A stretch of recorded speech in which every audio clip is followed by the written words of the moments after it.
el politólogo Mateo Amaya. El politólogo Mateo Amaya, residente en Colombia, nos puede ayudar primero a ver qué puede pasar con el gobierno de De la Espriella ahora que está recibiendo a una Colombia polarizada.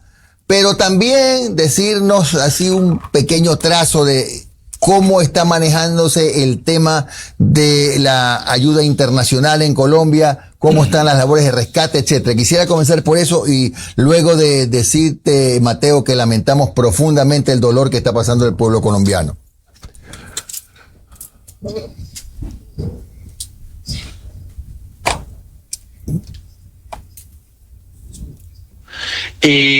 Sobre el tema, digamos, de las ayudas internacionales, lo que se ha conocido de parte del gobierno de Abelardo de la Espriella, recién estrenado gobierno de la Espriella, que pues le dan la bienvenida con esto, es que parece que lo que se necesita son sobre todo como ayudas humanitarias.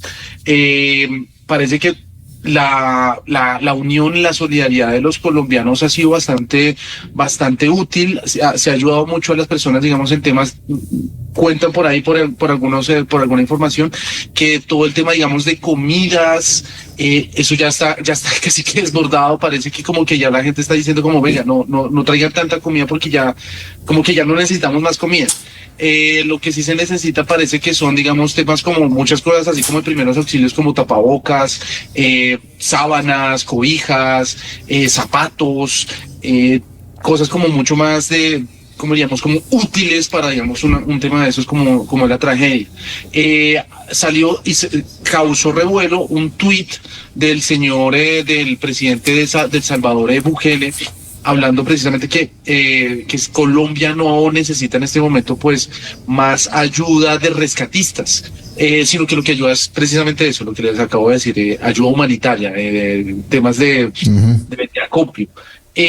¿Cuál es el tema? Parece y es lo que está saliendo por ahora, pero aunque no ha sido como una notificación presidencial, no ha sido una notificación del gobierno, pero lo que se está entendiendo ahora es que el gobierno colombiano, o más bien el Estado colombiano, tiene ya suficientes rescatistas en este momento. Entonces, por ejemplo, me dicen que ya todos los lugares están muy bien repartidos, todos los lugares para hacer el tema de los rescates que se necesitan. Por ahora, en estas primeras 72 horas, porque son las 72 horas las horas más como primordiales para salvar a las personas que estén atrapadas.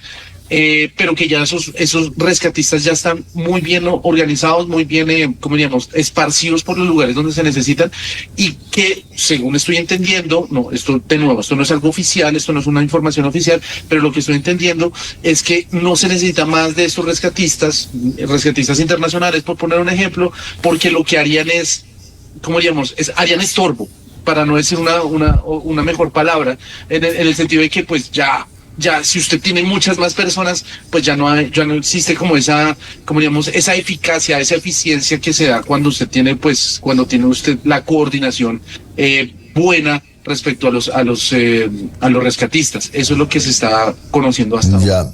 Bueno, eso en el tema Colombia. Ahora sigamos en Colombia, pero en el tema político. ¿Cuánto puede afectar la gobernabilidad de la Espriella el hecho de que haya perdido, si se puede llamar así, la presidencia del Congreso y la del Senado? Sí. La pregunta es, ¿qué es lo que va a pasar ahora, sí? Sí, exacto, eso.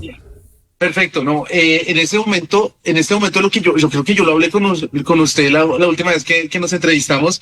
El mensaje de Abelardo de la Espriella respecto a este tema del Congreso de la República es que a él poco le importa eso.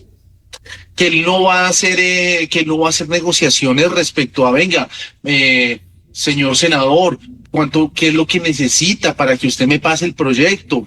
De ninguna manera, como que ese no va a ser la apuesta de Abelardo de la Espriella, que es una apuesta de verdad bastante arriesgada, y mucho más en un país como Colombia, que como cualquier país latinoamericano, ustedes también lo saben allá en Ecuador, todo este tipo de procesos, de proyectos que tienen que pasarse y la relación que tiene que haber entre la presidencia y el Congreso no es solamente de amistad, sino de intereses y sobre todo de que, venga, usted qué es lo que va a hacer por mí para que yo le pase esto que está acá.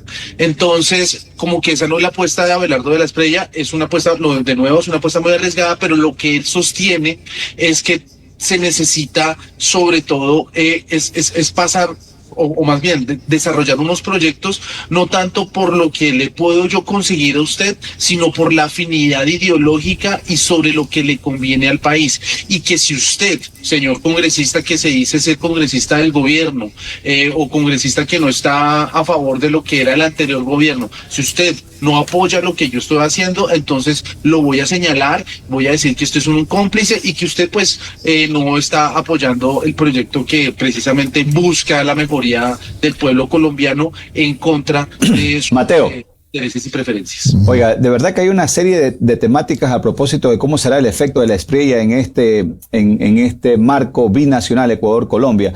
Pero una pregunta muy rápida para que usted también la disipe de esa manera. Ayer un experto en el análisis decía de la Espriella va a gobernar sin pedir permiso. Acá en Ecuador existe el famoso recurso del Ministerio de la Ley para ciertos decretos, cierta política. Pero acá el presidente Noboa se ha encontrado también con asuntos ya de corte constitucional y todo eso. En Colombia podría pasar lo mismo si es que el señor de la Espriella se quiere esquivar esos otros aspectos constitucionales como el mismo legislativo. Yo creo que me gusta lo que usted dice, como hay que buscar la manera de no pedir permiso, sino de pronto si la embarra, si es pedir perdón. Esa es como la frase usual. Pero yo sí he visto mucho, y es algo que sí tenemos que ser muy justos con Abelardo de la Espriella, y es que yo he visto mucho que se cuida mucho de las palabras respecto a lo que puede hacer según el marco de la ley. Y él lo repite muchas veces, precisamente también en esta tragedia que tuvimos. Habla mucho de lo que se puede hacer según lo que la ley nos permita, y lo ha dicho y lo dice casi que sin parar, lo dice sin descanso. Entonces creo que él se cuida mucho precisamente de eso que usted acaba de decir. De acuerdo, hay que tomar unas decisiones, muchas veces estas decisiones pueden lidiar o raspar un poco ese tema de la institucionalidad y de los límites que tiene, digamos, el gobierno. Puede pasar, pero siento yo, y según el discurso de Abelardo de la Espriella, no tiene ninguna intención de pasar por encima de la ley. De pronto sí puede pasar y puede existir que exista una especie como de rozamiento entre lo que puede hacer y lo que no puede hacer. No, hasta ahí está bien, pero siempre ha dicho Abelardo de la Espriella que voy a hacer las cosas según el marco de la ley, según lo que la ley me permita. Entonces, en este momento, igual llevamos apenas una semana, no vemos, o por lo menos desde acá, no vemos que exista una especie como de eso, que sea una persona que vaya a estar por encima de las instituciones, por encima de las normas, por encima de las regulaciones, sino es todo lo que puede permitirme esas normas, y si ya no me lo permite, pues paro y trato de hacerlo por otro medio.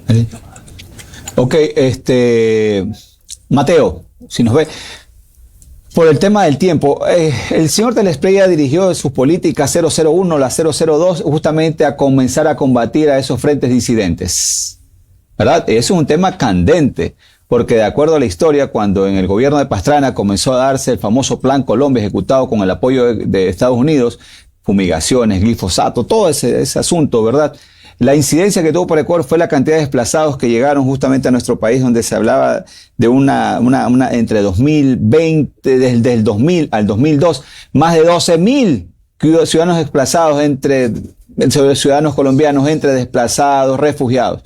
Si esta política de la Espriella comienza a darse con tal crudeza, como él ha prometido contra estos disidentes, el efecto rebote nuevamente lo comenzaremos a presenciar nosotros en nuestras fronteras. Estamos hablando de desplazados, pues, a ver. Refugiados, de todo.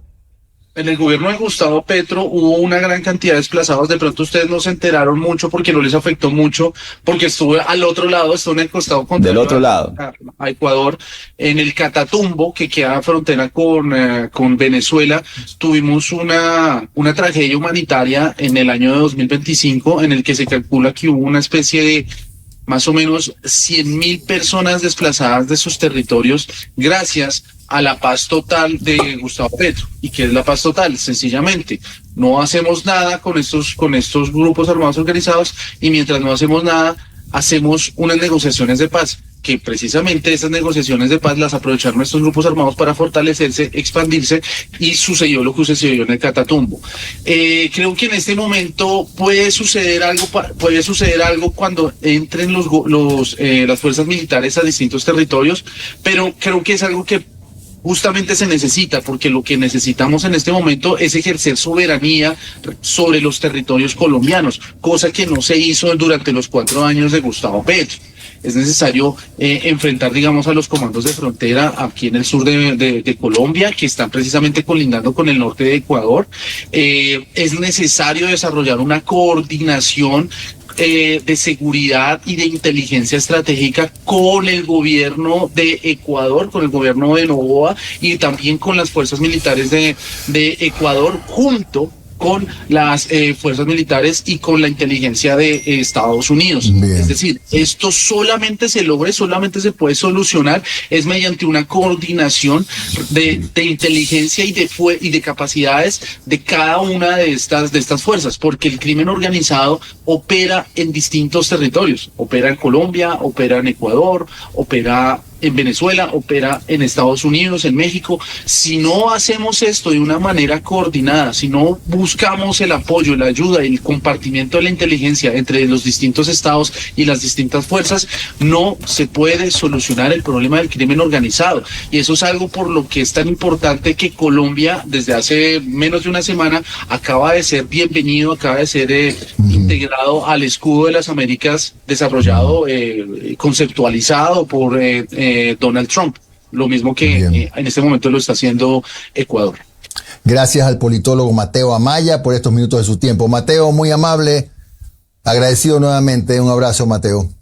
Muchas gracias por la invitación y cuando quieran.